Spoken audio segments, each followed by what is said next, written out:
I've got to move on. Let's talk about JK Rowling.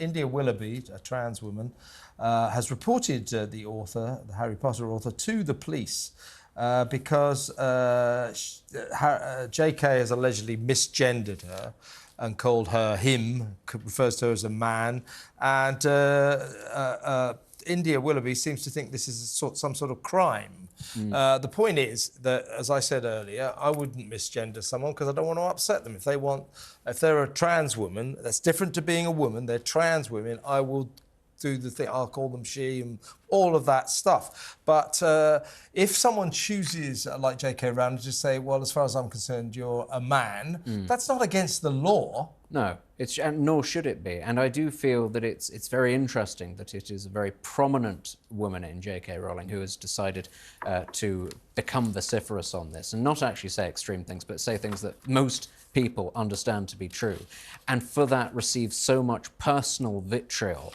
and has become a target of some people, it must be said.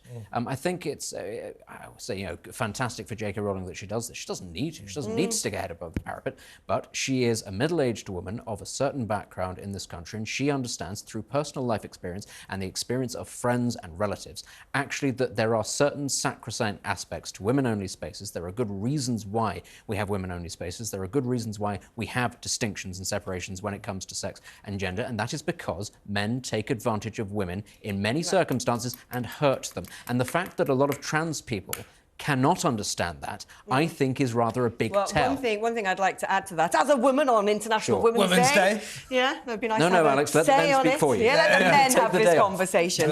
One thing I would add is very often the very vocal opposition you see when all those people gather and say and call the sort of women defending single-sex spaces TERFs is basically unvarnished misogyny. I think a lot of trans activists, frankly, hate women because they want to be women, and guess what? You weren't born one, so you can't really become one. Call yourself what you like, but you're not a woman. India Willoughby is a trans woman. She's not a woman, and she says JK Rowling has definitely committed a crime. It is not against the law to, quotes, misgender anyone. So if you want to call a trans woman a bloke, it's not against the law. I don't do it because I think it's a bit rude, but if you want to do it, you can. And so I don't know what the hell India Willoughby thinks she's on about.